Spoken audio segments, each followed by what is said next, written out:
우리 예수님의 부활은 인류 역사상 딱 한 번 처음 일어나는 이거는 더 이유도 없습니다. 예수님 다시 오셔야지만 우리가 부활하는 거고, 그래서 예수님이 다시 오실 때까지 부활은 딱 한 번 딱 있었습니다. 예수님입니다. 부활은 소생과 다릅니다. 소생은 죽었다가 다시 깨어난 사람들을 이제 소생했다고 이야기하는데요. 달라진 건 하나도 없습니다. 근데 부활은요, 부활의 몸은 사람의 손으로 지은 몸이 아니라 하나님이 지은 몸이기 때문에 그 몸은 다른 몸인 겁니다. 그래서 부활하면 다시는 죽지 않습니다. 소생은요, 다시 죽습니다. 병도 걸리고요. 여전히 나쁜 생각, 죄 지을 생각으로 살아가고요. 달라진 건 하나도 없습니다. 죽었다고 사람들이 생각했는데 다시 생명이 돌아온 것 뿐이지 내 본성이 바뀌거나 내 조건이 바뀌거나 아무 달라진 것, 그건 소생입니다. 부활은요, 다른 겁니다. 육신의 장막이 무너지면 하늘의 장막, 하나님의 손으로 하나님이 지으신 그 집이 우리에게 주어지는데 이게 이제 부활의 이제 몸인 겁니다. 이렇게 차이가 납니다. 그래서 이 부활은 딱 한 번 있었던 사건이고 그 이후에 또 부활은 없는 거죠. 그렇기 때문에 사람들은 이 부활의 소식에 대해서 이제 끊임없이 의심하게 되고 부활은 없다라고 자꾸 가르치려고 그러고 부활을 증거하는 것에 대해서는 조금 난처하게 보는 그런 것들이 오늘 우리에게 많이 있습니다. 그러나 부활을 포기하면요, 기독교를 포기하는 것 같습니다. 우리 전하는 게 뭡니까? 부활을 전하는 거예요. 예수님의 부활, 우리의 부활. 우리가 이렇게 수고하고 애쓰는 것도 다 뭡니까? 부활 때 주님 만날 것을 얘기하면서 수고하는 거죠. 그래서 사도 바울은 부활이 없다면 전하는 것도 믿음도 다 헛되고 여전히 죄 가운데 있을 거다. 그래서 우리는 예수님의 부활 딱 한 번 있었다. 그리고 이제 우리 다 부활할 건데 그건 아직 이루어지지 않았습니다. 부활에 대한 증거들을 우리가 확실히 갖고 있어야 됩니다. 오늘 본문에 의하면 부활의 증거가 나오는데요. 예수님 부활하신 증거 첫 번째는 뭐냐면 이 여성들의 모습입니다. 여성들은 부활을 증거하러 달려갑니다. 그 당시 여성들은 법정에서 증인으로 채택되지 않았다고 했습니다. 여성들은 무덤을 보러 왔지 무덤 안에 예수님 부활한 것을 그렇게 믿고 온 분들이 아닙니다. 그런데 이들이 이렇게 바뀐 거예요. 예수님 부활하신 다음 예수님의 발을 끌어안아 보면서 예수님의 음성을 들어보면서 이들은 이제는 무덤을 빨리 떠나 예수님은 살아계신다고, 예수님은 갈릴리로 너희보다 먼저 가신다고 전하는 자가 된 겁니다. 안 그러면 이거 얼마나 큰 거짓말입니까? 제안을 보고 예수님이 한 말도 아닌데도 갈릴리로 먼저 가라고 이렇게 이야기할 수가 있겠습니까? 금방 탈로날 건데. 부활의 첫 증인이 여성이 됐다는 거, 이건 아주 중요한 겁니다. 왜냐하면 부활은 사실이기 때문에 사람의 도움이 그렇게 필요하지 않습니다. 만약에 부활을 꾸며내라 했다면 부활의 첫 증인은 여성으로 세우면 안 되는 거예요. 그 불리해지잖아요. 부활은 사실이기 때문에 인간의 도움이 이렇게 필요하지 않아요. 어린아이가 증거할 수도 있고 노인이 증거할 수도 있고 부활은 사실이니까. 이거는 또 우리에게도 큰 시사점이 있습니다. 복음은 능력이 있고 복음은 구원의 소식이기 때문에 우리같이 부족한 사람에게 그걸 맡긴다. 능력은 우리에게 나오는 게 아니라 우리가 전하는 그 메시지의 능력이 있기 때문에. 자, 그래서 부활의 첫 번째 증거는 부활이 사실이냐 아니냐, 그것은 부활의 첫 번째 증언이 누구를 통해서 되어졌는가? 여성. 이게 최고의, 하나님의 최고의 모습. 부활을 더 빛나게 하시려면 여성을 쓰면 안 되는데 오히려 부활 자체가 살아있기 때문에 우리 하나님은 누구를 써도 상관하지 않아요. 그 당시에 와 있는 신실한 여성, 주님 사랑하고 영혼 사랑하고 말씀 앞에서 물러서지 않고 끝까지 버티는 그 여성이면 누구든지 하나님께서 이 엄청난 소식을 그에게 맡기는 것을 보게 됩니다. 두 번째로 오늘 본문에 보면 또 부활의 증인이 나옵니다. 부활을 본 복종한 사람이죠. 11절 가볼까요? 여자들이 갈제 다수꾼 중 몇이 성에 들어가서 모든 된 일을 대제사장들에게 고하니, 모든 된 일을 아는 사람이 또 있습니다. 누구죠? 다수꾼이에요. 다수꾼들은 무덤문이 열리는 것을 보았습니다. 다수꾼들은 천사가 앉아있는 것을 봤습니다. 그래서 수직하는 자들이 죽은 자같이 되었다는 말은 그걸 다 봤다는 겁니다. 근데 여기서 우리가 꼭 기억할 것은요, 똑같은 사건을 경험했습니다. 여인과 다수꾼들. 그런데 서로 다른 메시지를 전하고 있어요.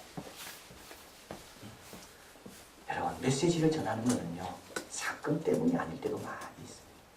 사건은 정말 좋은 사건이에요. 근데도 내 마음이 삐뚤어져 있으면 그 사건을 왜곡되게 전한다고. 이 파수꾼들은 대제사장에게 갑니다. 그리고 된 모든 일을 고했습니다. 이게 실수입니다. 뭐가 실수냐면 이 엄청난 사실을 누구에게 말하는가, 그것도 아주 중요한 일인 거예요. 그거를 밟아버리는 사람에게 말해가지고는 내 믿음이 자라지가 않아요. 그걸 이해하고 그 가치를 알아주는 사람과 대화해야지 내가 본 것이 살아나지. 이 파수꾼들은 지혜가 없는 거예요. 그 엄청난 걸 보고도 그걸 대제사장이 이야기해요.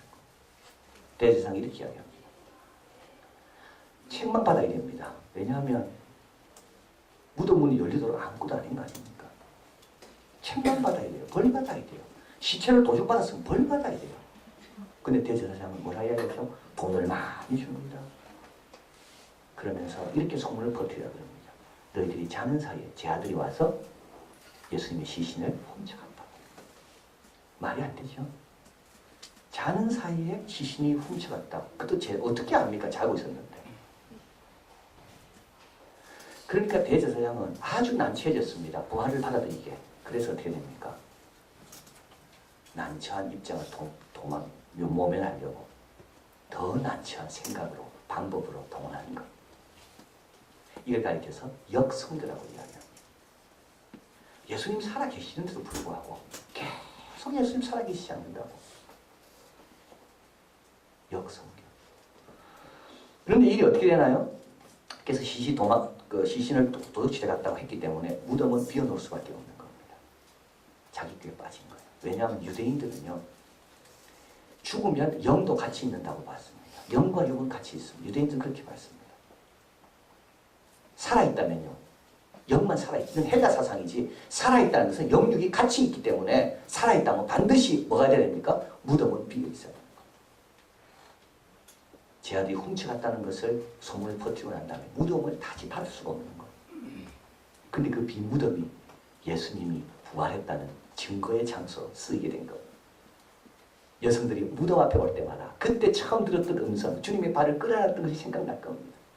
베드로와 요한이 무덤에 올 때마다 무덤이 비어있는 것을 보면서 그때 자기들이 기뻐했던 것을 다시 회상하게 될 겁니다.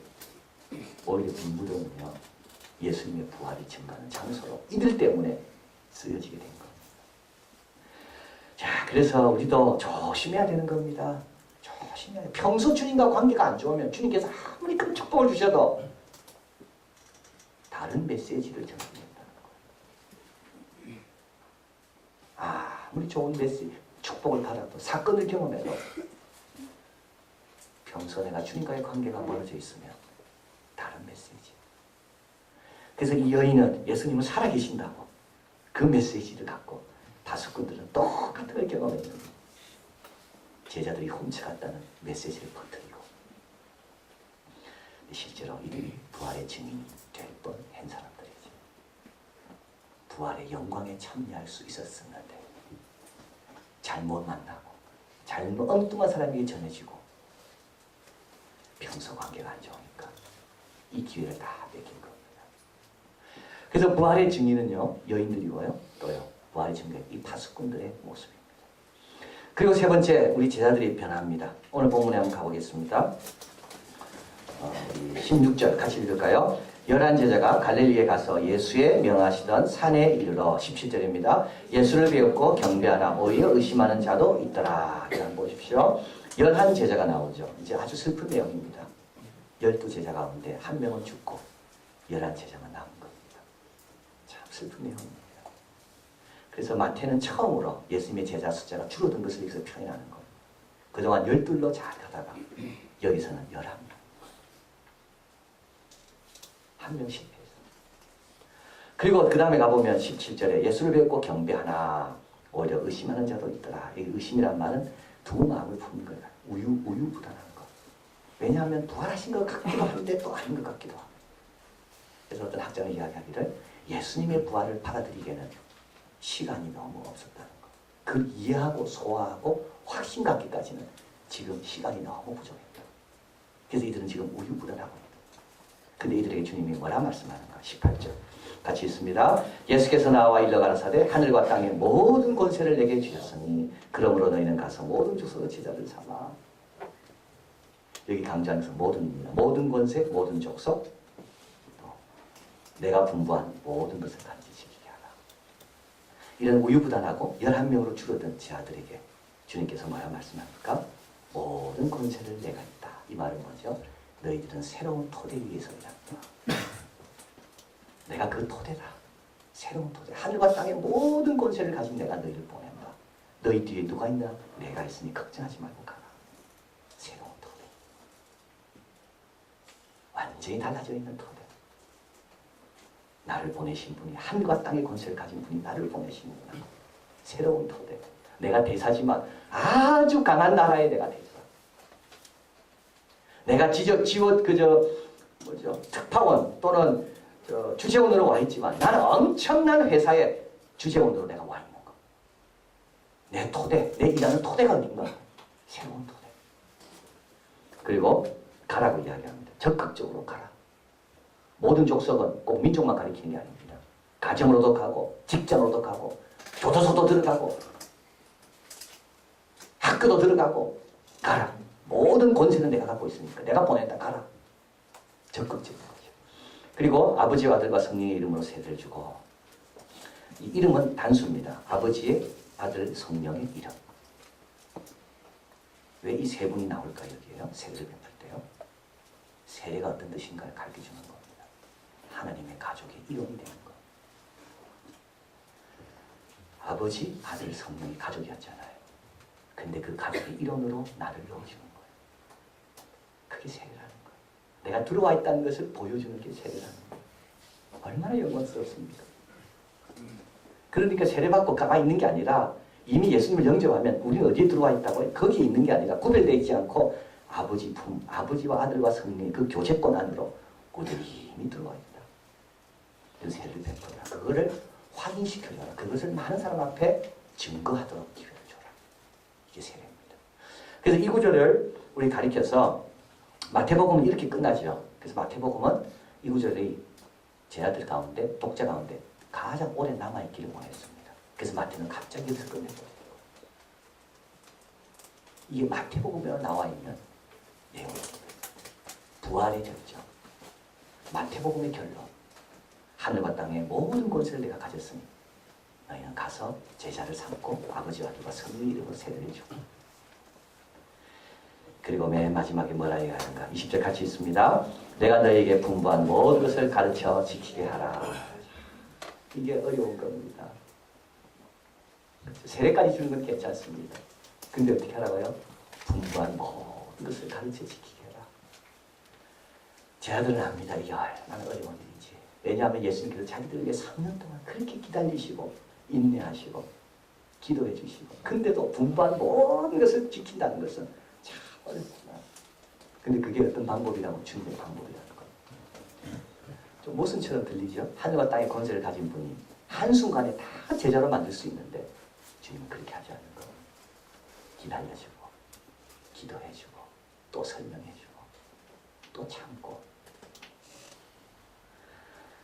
이게 주님의 방법인 겁니다. 그걸 하라는 거예요. 제가 청도 다녀왔잖아요. 이제 수요일에 갔다가 이제 금요일날 오후에 왔습니다. 그래서 청도 국제학교입니다. 국제학교는 우리 한인들이 이제 중국 학교를 보내면 되는데 중국 학교는 너무 아이들에 대한 배려도 없고 어렵고 여러 가지 시설도 그렇고 그래서 이제 한국 부모들은 또 교육에 관심이 많아서 우리 한국 아이들을 뭐 주재원 아이들, 성도사님 아이들 또 거기 사업하러 간 분들의 아이들, 그 아이들의 교육을 위해서 이제 학교가 필요한데 청도의 국제학교 이제 정식 허가를 받아서 국제학교가 세워진 겁니다. 국제학교는 두 부분으로 나눠져 있는데 중국대학 갈 아이들이 오는 국제학교, 한국 아이들이요. 중국부. 여기 국제부는 누가 오는가 하면 이제 한국대학에 그 특례 입학을 해서 한국대학에 갈 아이들이 이제 국제부에 오는 거. 근데 이제 국제부는 한국대학을 목표로 하기 때문에 한국의 어떤 수준에 맞추려 하다 보니까 왜 원어민 교사도 많아야 되고 그래서 학비가 훨씬 비쌉니다. 3배 정도 차이는. 이건 중국 학교에 맞추면 되니까 그렇게 뭐 공부 많이 안 해도 되거든요.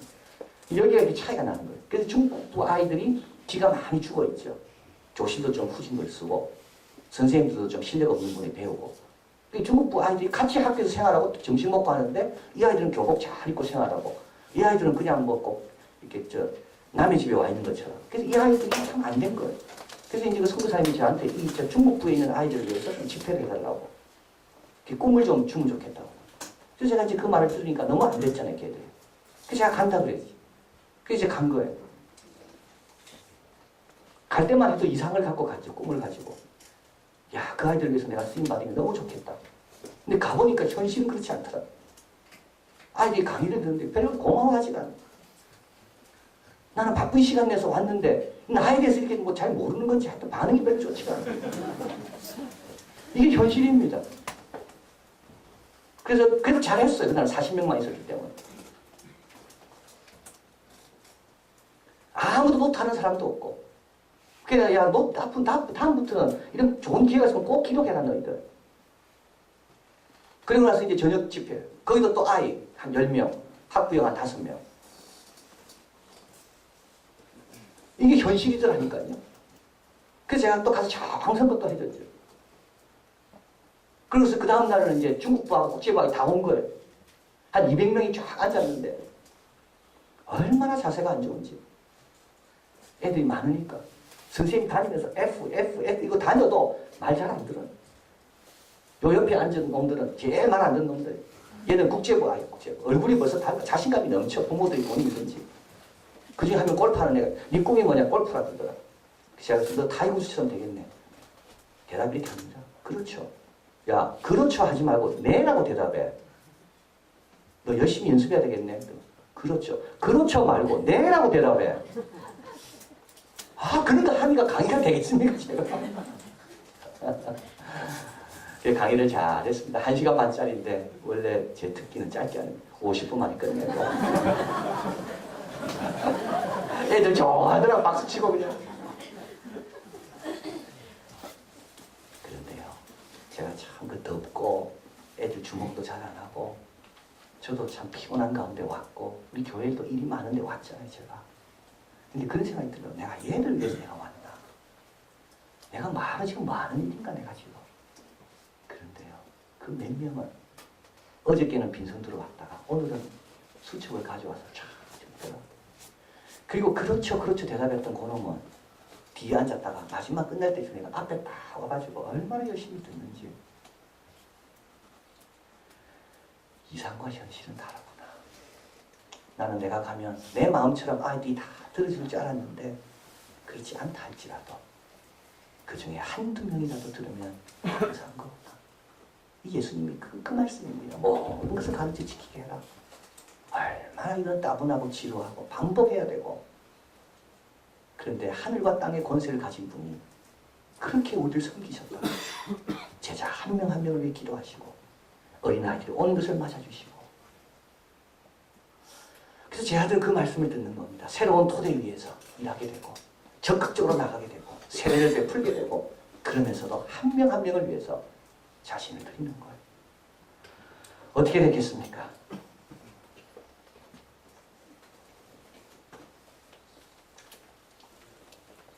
도마는 인도까지 갑니다. 베드로는 로마로 가고 안드레는 그리스로 가고 요한은 에베소로 가고 마태는 이디오피아로 가고 나다나엘은 아제르바이잔까지 가고.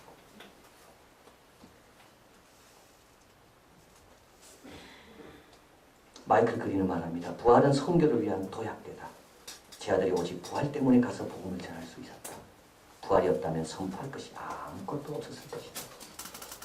부활한 주님을 만나서 새로운 토대 위에 서고 주님이 가르친 방법, 쉬운 방법 말고 내가 보여준 그 방법을 해라. 그 제 아들은 주님 말씀 순종하고 처음에는 우유부단한 자들, 그러나 이제는 담대하게 복음을 들고 가게 된 겁니다. 이게 부활의 증거입니다. 마지막으로 오늘 본문에 보면 부활의 증거가 또 나옵니다. 볼지어다 내가 세상 끝날까지 너희와 항상 함께 있습니다. 부활의 가장 확실한 증거는 오늘도 우리가 그 주님을 만난다는 데 있는 겁니다. 근데 만나려면 어디로 가야 돼요? 갈대리로 가요. 예루살렘에서 왜 주님은 갈릴리로 오라 했을까요? 주님 아신 겁니다. 예루살렘에는 안 좋은 소문이 지금 퍼지고 있구나. 제 아들의 시체를 훔쳐갔다는 안 좋은 소문, 역성교가 예루살렘에 되고 있구나. 그래서 거기 있어가지고 우리 믿음이 못 자라. 그래서 주님께서는 제 아들이 주님을 처음 만났던 곳, 주님께서 산에 오르셔서 마음이 가난한 자를 복이 있나니 말씀했던 그 갈릴리 그 산으로 와라. 너희들은 예루살렘에서 역성교하는 그 음성 들어가지고는 너희들은 변화도 없고 복음도 없고 기쁨도 없고 능력도 없고 여전히 옛날 토대 위에서 일하니까 예루살렘에 있지 말고 갈릴리로 와라. 그 제 아들은 갈릴리에서 새로운 토대, 담대하고 주님의 방법을 확신하고 가게 된 겁니다. 부활한 주님을 만나려면 어디 있어야 됩니까? 여러분 안 좋은 소리 많은 곳에 있어가지고 부활한 주님은 못 만나. 주님이 선명하게 보이는 곳을 가야 돼요. 주님이 오라는 곳을 가야 돼요. 거기서 주님 발견하고 예루살렘이 이제는 두렵지 않게 되는 겁니다. 사도 바울은 말씀합니다. 내 사랑하는 형제들아, 그러므로 경고하며 흔들리지 말며 주의 이름 더욱 힘쓰는 자들이 되라. 이는 너희 수고가 주 안에서 헛되지 않을 줄을 우리가 압니다. 기도하시겠습니다.